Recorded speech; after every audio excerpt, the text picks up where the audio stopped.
कलीमुल्लाह। आज हम बात करेंगे 5 ऐसे कौन से तरीके हैं जिनसे तुर्की के विजिट वीज़ा को रेजिडेंस वर्क परमिट में बदला जा सकता है। हमारे साथ हैं अली अकबर साहब। अस्सलाम वालेकुम सर, क्या हाल है?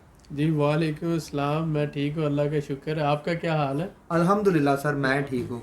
सर आप हमें बताएं कि ऐसे कौन कौन से तरीके हैं जिनसे विजिट वीज़ा को बदला जा सकता है, वर्क परमिट में, रेजिडेंस में बदला जा सकता है। जी, उसमें ये है कि आप ये बात याद रखें कि टर्की जो है उसके दो डॉक्यूमेंट्स हैं अलग-अलग से, यानी जी सर, रेजिडेंस परमिट अलग होता है और वर्क परमिट अलग होता है। बिल्कुल ठीक है तो सर। जब आप टर्की में जाते हैं तो आपको रेजिडेंस परमिट अलग से अप्लाई करना पड़ता है और आपको वर्क परमिट अलग से लेना पड़ता है। तो आज की वीडियो में हम आपको स्पेशली जो है ये 5 ऐसे तरीके बताएंगे कि अगर आपके पास टूरिस्ट वीज़ा है, विज़िट वीज़ा है, टूरिज़म वीज़ा है, तो आप वो विज़िट वीज़ा किस तरह से रेजिडेंस परमिट में कन्वर्ट कर सकते हैं। तो तुर्की में ऐसा बहुत आसानी से मुमकिन है।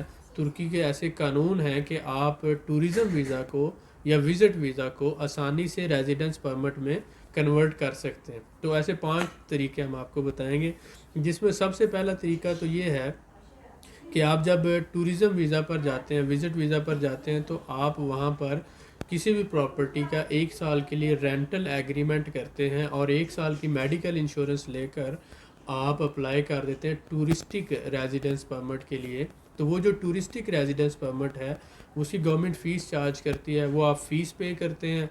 तकरीबन 350 से 400 लीरा तक वो फ़ीस होती है और इसके साथ साथ 1 साल की मेडिकल इंश्योरेंस है और 1 साल का रेंटल एग्रीमेंट होता है। ये आपने साथ डॉक्यूमेंट लगाने होते हैं और साथ ही साथ आपने शो करना है कि मेरे पास इतने फाइनेंशियल जो एविडेंस जिसे हम कहते हैं, इतने फाइनेंशियल रिसोर्सेज हैं कि मैं 1 साल तक सरवाइव कर सकता हूँ।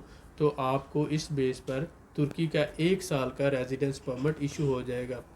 उस रेजिडेंस परमिट की बेस पर आप जब चाहें जितनी बार चाहें तुर्की में आ सकते हैं, जा सकते हैं आसानी से। एक तरीका तो ये है। जी सर, बिल्कुल सही है।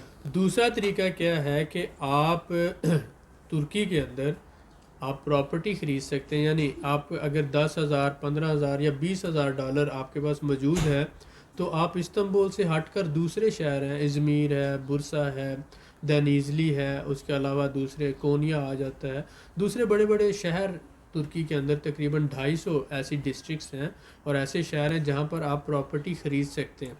तो आपके लिए ज़रूरी है चाहे 1 कमरे का घर ख़रीदें चाहे 2 कमरे का, वो रहने वाली प्रॉपर्टी हो। वो घर भी हो सकता है, अपार्टमेंट भी हो सकता है।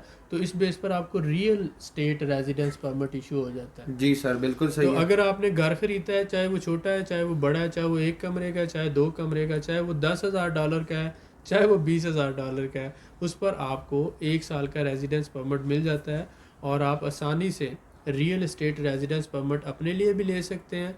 बाद में आप अपनी वाइफ के लिए और अपने बच्चों के लिए जो 18 साल से कम है उनके लिए भी ले सकते हैं और जी ये सर, सारा काम आप विजिट वीज़े पे कर सकते हैं। बिल्कुल सही है सर। तीसरा कौन सा तरीका है कि आप इसी तरह से अगर स्टूडेंट हैं तो आप स्टूडेंट वीज़े को स्टडी वीज़ा में कन्वर्ट करवा कर स्टडी रेजिडेंस परमिट ले सकते हैं, स्टूडेंट रेजिडेंस परमिट ले सकते हैं। जी उसके लिए सर। ज़रूरी है कि आप जिस कोर्स का इंतखब करें 6 माह या 6 माह से ज़्यादा, यानी मिनिमम 6 मंथ्स का होना चाहिए। 6 माह का होता है, 9 माह का होता है या 1 साल का, आप किसी भी कोर्स में दाखिला लेकर आसानी से आप कन्वर्ट कर सकते हैं जी सर, बिल्कुल सही स्टूडेंट है। रेजिडेंस परमिट में। 2 दफ़ा ये रिन्यूएबल होता है। उसके साथ अगर आप विज़िट वीज़ा पर हैं और आप वहाँ पर कंपनी रजिस्टर्ड कर लेते हैं तो ऐसी कंपनी रजिस्टर्ड करें कोई भी, उसमें आप मिनिमम 5 वर्कर शो कर सकते हैं या 1 लाख टर्किश लीरा तक का कैपिटल है जिसका आपने तकरीबन 25,000 टर्किश लीरा, जो तकरीबन 4,000 डॉलर के करीब बनता है, आपने पेड अप कैपिटल शो किया है तो आप आसानी से अपने विज़िट वीज़ा को कन्वर्ट करवा सकते हैं बिज़नेस रेजिडेंस परमिट में। ठीक हो गया। ये चौथी टाइप थी। पांचवी टाइप क्या है कि अगर आप टूरिस्ट वीज़ा पर हैं, विज़िट वीज़ा पर हैं, मेडिकल वीज़ा पर हैं, तो आपको 3 माह से 1 साल का मेडिकल रेजिडेंस परमिट मिल सकता है। आप अगर किसी बीमार बंदे के साथ हैं या उसके असिस्टेंट हैं तो आप आसानी से मेडिकल रेजिडेंस परमिट भी ले सकते हैं। तो 5 टाइप हैं, मैं दोबारा रिपीट करूँगा आपके नॉलेज के लिए। सबसे पहले मैंने बताया आप विज़िट वीज़ा को टूरिस्टिक रेजिडेंस परमिट में कन्वर्ट कर सकते हैं। दूसरा मैंने बताया कि आप विजिट वीज़ा पर ही प्रॉपर्टी या घर खरीद कर, चाहे वो $10,000 का ख़रीदें, चाहे 15, चाहे 20,000 का, एक कमरे का ख़रीदें या 2 कमरे का, पूरे तुर्की में 250 डिस्ट्रिक्ट्स में जहाँ पर मर्ज़ी ख़रीदें, आप वो जो आपके नाम रजिस्ट्री होगी वो डॉक्यूमेंट लगाएंगे और आपको, आपकी बीवी को और 18 साल से कम उम्र बच्चों को आसानी से रेजिडेंस मिल जाएगा। तीसरा मैंने बताया कि बिज़नेस रेजिडेंस है, अगर आप बिज़नेस रजिस्टर्ड करते हैं, लिमिटेड लायबिलिटी कंपनी बनाते हैं, तो उस बेस पर भी आपको रेजिडेंस मिलेगा। चौथा, अगर आप स्टूडेंट हैं, 6 माह से ज़्यादा किसी कोर्स में आप दाखिला लेते हैं, 6 माह, 9 माह या 1 साल का, तो उस पर भी आपको रेजिडेंस परमिट मिलेगा। बीमार है, इलाज मुआवजे के लिए गया है, उसका असिस्टेंट है, उसकी देखभाल करने वाला है, तब भी आपको रेजिडेंस परमिट मिल जाएगा। तो ये 5 ऐसे तरीके हैं जिनसे आप अपने विजिट वीज़ा को आसानी से रेजिडेंस परमिट में तुर्की में कन्वर्ट कर सकते हैं। जी सर, माशाल्लाह आपने बहुत कीमती मालूमात दी, मैं आपका बड़ा शुक्रगुजार हूँ। जी बिल्कुल। सर मैं आपसे जानना चाहूँगा कि टूरिज़्म वीज़ा को रेजिडेंस वर्क परमिट में रेजिडेंस यानी कि परमिट में बदलने का तरीकाकार क्या है? जी, जैसे मैंने बताया कि जब भी कोई बंदा विजिट वीज़ा पर या टूरिज़्म वीज़ा पर जाता है तो गवर्नमेंट को उसने 1 साल का मेडिकल इंश्योरेंस वो डॉक्यूमेंट देना जी होता है। सर। साथ साथ 1 साल का रेंटल एग्रीमेंट देना होता है, चाहे वो घर का हो, अपार्टमेंट का हो, होटल का हो या हॉस्टल का हो। जी तो सर। वो जो रेंटल एग्रीमेंट है 1 साल का, वो बहुत ज़रूरी है। और उसके साथ साथ ट्रैवल इंश्योरेंस जो है वो, और साथ साथ इनफ फाइनेंशियल रिसोर्सेज कि उसके पास 1 साल के खर्चे के लिए पैसे मौजूद हैं। जी सर, बिल्कुल सही है। ये 3 मेन चीज़ें होती हैं। उसके बाद 4 से 5 तस्वीरें हैं। वो तस्वीरें, पासपोर्ट और ये डॉक्यूमेंट लगाकर आप आसानी से, गवर्नमेंट की फ़ी होती है वो पे करके आप टूरिस्टिक वीज़ा ले सकते हैं, बिल्कुल सही है सर। टूरिस्टिक रेजिडेंस परमिट ले सकते हैं बिल्कुल सही 1 है साल सर। का। सर इसी तरह मैं आपसे जानना चाहूँगा कि टूरिज़्म वीज़ा को ही रियल एस्टेट रेजिडेंस परमिट में कैसे बदला जा सकता है? देखें, बहुत से लोग ये समझते हैं कि सिर्फ $2.5 लाख जिसके पास है जी सर। वही बंदा, यानी 2-2.5 करोड़ रुपया जिसके पास है वही बंदा पासपोर्ट ले सकता है तुर्की का। ऐसा ही है सर। ऐसा बिल्कुल नहीं है। वो ये है कि अगर आप सिर्फ 3 माह से 6 माह के अंदर पासपोर्ट लेना चाहते हैं, यानी 3 माह से 6 माह के अंदर अगर आप पासपोर्ट लेना चाहते हैं, तब आपके पास 2.5 लाख इन्वेस्टमेंट होनी चाहिए।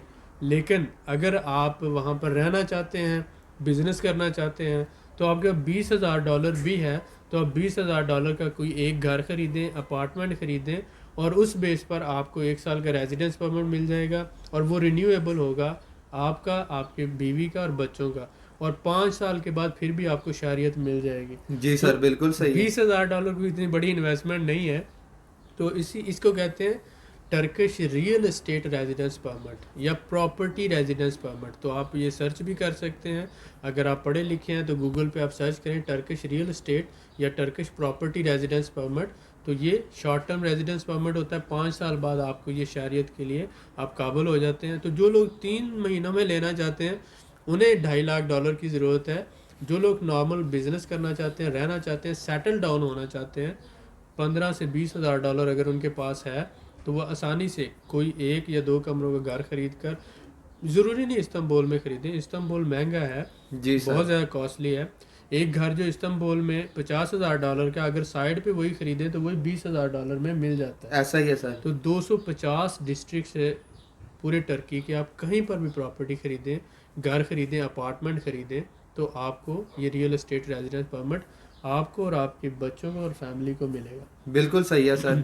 सर मैं आपसे जानना चाहूँगा कि जैसा कि आपने स्टूडेंट के हवाले से बात की, तो स्टूडेंट वीज़े को स्टूडेंट रेजिडेंस परमिट में कैसे बदला जा सकता है? इसका क्या तरीकाकार है? देखें, अगर आप विजिट वीज़ा को कन्वर्ट करना चाहते हैं तो किसी भी कोर्स में, यूनिवर्सिटी में, कॉलेज में आपको एडमिशन लेना होगा या वोकेशनल ट्रेनिंग सेंटर में लेना होगा। जी सर। तो 6 माह या 9 माह या 1 साल का कोर्स होना चाहिए। आपने फ़ी पे की हो, हॉस्टल के आपने फ़ी पे की, अकोमोडेशन, जी तो सर। आप इसको कन्वर्ट करवा सकते हैं आसानी से। बिल्कुल सही है सर। रेजिडेंस परमिट में। बिल्कुल ठीक है सर, बहुत शुक्रिया सर। टूरिज्म वीज़ा को जी जी बिजनेस रेजिडेंस परमिट में किस तरह से बदला जा सकता है? जी, डेफिनेटली अगर आप बिजनेस रेजिडेंस में कन्वर्ट करना चाहते हैं तो आपको लिमिटेड लायबिलिटी कंपनी रजिस्टर्ड करवाना होगी। जी सर। आप उसके ऑनर हैं, उस बेस पर आप जो आसानी से इस टूरिस्ट वीज़ा को बिज़नेस वीज़ा में कन्वर्ट कर सकते हैं। सही है सर। आप वहाँ पे जॉब भी कर सकते हैं, काम भी कर सकते हैं। फ़र्ज़ करें अगर आप अपना रेजिडेंस परमिट लेते हैं तो कंपनी की बेस पर आपको रेजिडेंस परमिट इशू हो जाता है। जी सर। लेकिन अगर आप वर्क परमिट लेना चाहते हैं तो फिर ये शर्त होती है कि आपका इतना कैपिटल हो, इतने लोग आपने, जी तो सर। ज़रूरी नहीं कि आप 5 लोग रखें, आप एक बंदे को कंपनी मैनेजर रख कर उसके ज़रिए भी अपने बिजनेस को रन कर सकते हैं। जी सर, तो बिल्कुल सही रेजिडेंस है। परमिट और वर्क परमिट 2 डिफरेंट कैटेगरीज हैं और दोनों में फ़र्क है। बिल्कुल ठीक है सर। जी सर मैं आपसे जानना चाहूँगा कि मेडिकल वीज़ा को किस तरह से रेजिडेंस परमिट में बदला जा सकता है, क्या तरीकाकार देखिए, है बहुत इसका? से लोग पूरी दुनिया से तुर्की में आते हैं इलाज मुआवजे के लिए, ऐसा मेडिकल ही है सर। ट्रीटमेंट के लिए। पाकिस्तान टर्किश जो मेडिकल है बहुत एडवांस है और डॉक्टर्स भी बहुत अच्छे हैं और ट्रीटमेंट भी वहाँ पर बहुत अच्छा होता है। तो इस तरह स्पेशली मिडल ईस्ट से, यूरोप से, रशिया से और साथ साथ ये ईरान है, आज़रबाईजान है, यहाँ से बहुत से लोग वहाँ पर आते हैं ट्रीटमेंट के लिए।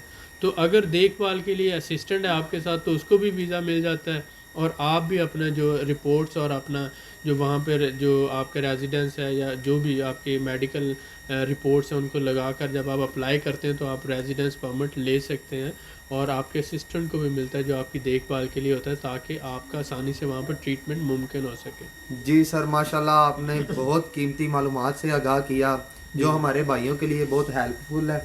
बहुत शुक्रिया सर आपका। वेलकम। मज़ीद मालूमात के लिए हमारे चैनल को सब्सक्राइब करें, वीडियो को लाइक करें और शेयर करें। बेल आइकन को ज़रूर प्रेस करें ताकि हमारी अगली वीडियो आपको मिल सके। अल्लाह हाफिज़।